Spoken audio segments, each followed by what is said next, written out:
Hi hello friends, ಎಲ್ಲರೂ ಹೇಗಿದ್ದೀರಾ? ಚೆನ್ನಾಗಿದ್ದೀರಾ ಅನ್ಕೋತೀನಿ. ವೆಲ್ಕಮ್ ಟು ಮೈ ಚಾನಲ್ ಖುಷಿ ಕನ್ನಡ ಲಾಗ್ಸ್. ಇವತ್ತು ತುಂಬ ಹೆಲ್ತಿ ಆದಂಥ, ತುಂಬ ರುಚಿಯಾಗಿ, ತುಂಬ ಸಿಂಪಲ್ಲಾಗಿ ಈರುಳ್ಳಿ ಹೂವಿನ ಪಲ್ಯ ಯಾವ ರೀತಿ ಮಾಡೋದು ಅಂತ ತೋರಿಸ್ತಾ ಇದ್ದೀನಿ.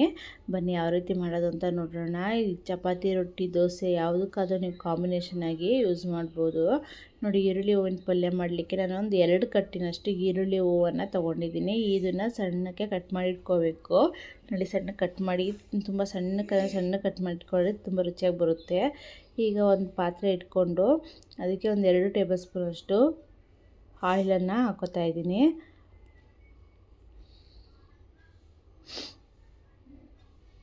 ಈಗ ಆಯಿಲ್ ಹಾಕಿದ ನಂತರ ಸ್ವಲ್ಪ ಸಾಸಿವೆ, ಸ್ವಲ್ಪ ಜೀರಿಗೆ, ಸ್ವಲ್ಪ ಕರಿಬೇವನ್ನು ಹಾಕ್ಕೊಳ್ಳಿ.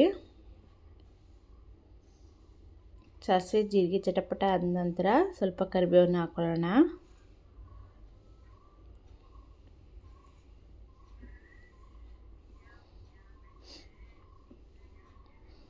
ಈಗ ಇದಕ್ಕೆ ಸಾಸಿವೆ ಜೀರಿಗೆ ಕರಿಬೇವು ನೋಡಿ ಚಟಪಟ ಅಂತ ಇದೆ. ಇದಕ್ಕೆ ಒಂದು 2 ಟೇಬಲ್ ಸ್ಪೂನಷ್ಟು ಕಡಲೆಬೇಳೆನ ಸೇರಿಸ್ಕೊತಾ ಇದ್ದೀನಿ.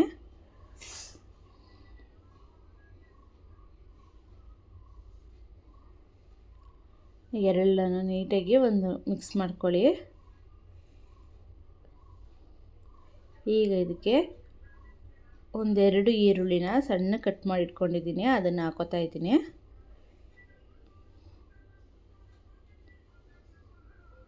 ಈ ಈರುಳ್ಳಿನ ಚೆನ್ನಾಗಿ ಫ್ರೈ ಮಾಡ್ಕೊಳ್ಳಿ. ಒಂದು 5 ನಿಮಿಷ ಚೆನ್ನಾಗಿ ಫ್ರೈ ಮಾಡ್ಕೊಳ್ಳಿ.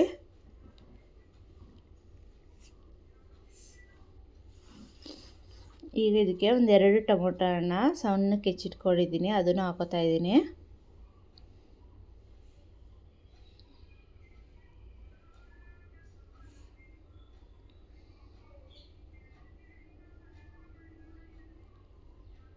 ಎರಡು ನೀಟಾಗಿ ಮಿಕ್ಸ್ ಮಾಡ್ಕೊಳ್ಳೋಣ. ಈರುಳ್ಳಿ ಟೊಮೊಟೊ ಚೆನ್ನಾಗಿ ಫ್ರೈ ಆಗಬೇಕು.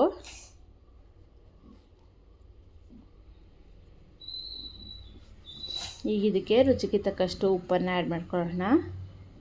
ಈ ಸ್ಟೇಜಲ್ಲಿ ಹಾಕ್ಕೊಂಡ್ರೆ ಸ್ವಲ್ಪ ಟೊಮೊಟೊ ಚೆನ್ನಾಗಿ ಬೇಯುತ್ತೆ. ಈಗ ಇದಕ್ಕೆ ಸ್ವಲ್ಪ ಅರಿಶಿನ ಪುಡಿ ಹಾಕ್ಕೊಂಡು ನೀಟಾಗಿ ಮಿಕ್ಸ್ ಮಾಡ್ಕೊಳ್ಳಿ. ಉಪ್ಪು ಅರಿಶಿನ ಹಾಕಿ ನೀಟಾಗಿ ಮಿಕ್ಸ್ ಮಾಡ್ಕೊಂಡಿದ ನಂತರ ನಾವು ಹೆಚ್ಚಿಟ್ಕೊಂಡಿರೋಂತಹ ಈರುಳ್ಳಿ ಹೂವನ್ನು ಹಾಕೊಳ್ಳೋಣ.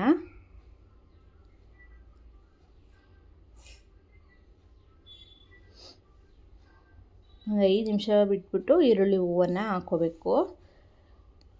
ತುಂಬ ಅಂದರೆ ತುಂಬ ರುಚಿಯಾಗಿರುತ್ತೆ ಟೇಸ್ಟು.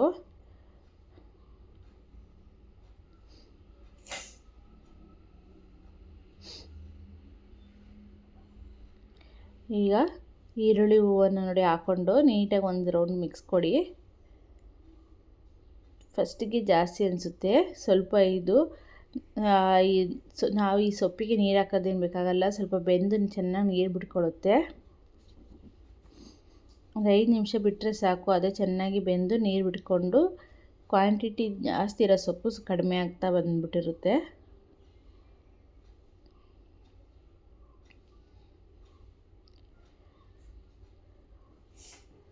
ಈಗ ಇದು ಒಂದು 5ರಿಂದ 10 ನಿಮಿಷ ಚೆನ್ನಾಗಿ ಬೇಯಬೇಕು. ಬೇಗನೂ ಆಗೋಗ್ಬಿಡುತ್ತೆ. ನೋಡಿ, ಅಲ್ಲೇ ನೀರು ಬಿಡೋಕ್ಕೆ ಸ್ಟಾರ್ಟ್ ಆಗಿದೆ.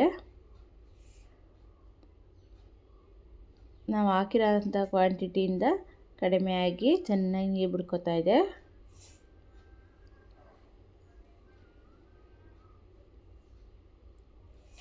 ಈಗ ಇದಕ್ಕೆ ನಾವು 1ರಿಂದ 1.5 ಚಮಚದಷ್ಟು ಅಚ್ಚ ಖಾರದ ಪುಡಿ ಹಾಕೋತಾ ಇದ್ದೀನಿ. ಒಂದು ಅರ್ಧ ಟೇಬಲ್ ಸ್ಪೂನಷ್ಟು ಧನಿಯಾ ಪೌಡ್ರ್ ಹಾಕೋತಾ ಇದ್ದೀನಿ.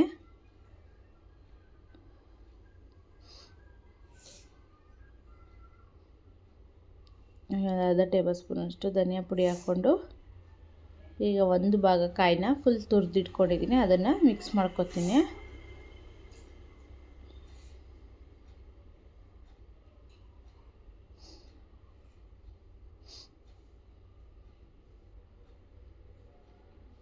ಈಗ ನೀಟಾಗಿ ಎಲ್ಲನೂ ಮಿಕ್ಸ್ ಮಾಡ್ಕೊಳ್ಳೋಣ.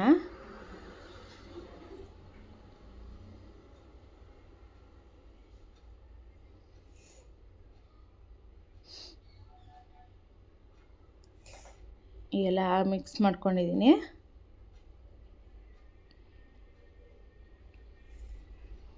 ಇದು ಚೆನ್ನಾಗಿ ಒಂದು 10 ನಿಮಿಷ ಬೇಯಬೇಕು. ಇದೆಲ್ಲ ಚೆನ್ನಾಗಿ ಬೆಂದು ಫುಲ್ ಗಟ್ಟಿ ಆಗ್ತಾ ಬರುತ್ತೆ, ಅಲ್ಲಿವರೆಗೂ ಬೇಯಬೇಕು. ಇದಕ್ಕೆ ನಾನು ಒಂದು ಗ್ಲಾಸ್ ಅಷ್ಟು ನೀರು ಆ್ಯಡ್ ಮಾಡ್ಕೊತಾ ಇದ್ದೀನಿ, ಯಾಕೆಂದರೆ ಅದರಲ್ಲಿರೋಂತಹ ನೀರಲ್ಲೇ ನಾವು ಇಷ್ಟು ತನಕ ಬೇಯಿಸ್ಕೊಂಡಿದ್ದೀವಿ. ಈಗ ಇದಕ್ಕೆ ಒಂದು ಗ್ಲಾಸ್ ಹಾಕ್ಕೊಂಡ್ರೆ ಇನ್ನೊಂದು ಚೆನ್ನಾಗಿ ಬೇಯುತ್ತೆ. ನೋಡಿ, ಚೆನ್ನಾಗಿ ಬೆಂದು ಗಟ್ಟಿ ಆಗ್ತಾ ಬರ್ತಾಯಿದೆ, ಫುಲ್ಲು ಡ್ರೈ ಆಗ್ತಾ ಬರುತ್ತೆ. ನಿಮ್ಗೆ ಫುಲ್ ಡ್ರೈ ಬೇಕು ಅಂದರೆ ಡ್ರೈ ಮಾಡ್ಕೊಳ್ಳಿ, ಇಲ್ಲಾಂದರೆ ಲಿಕ್ವಿಡ್ ಬೇಕು ಅಂದರೆ ಲಿಕ್ವಿಡ್ ಥರ ಮಾಡ್ಕೋಬೋದು.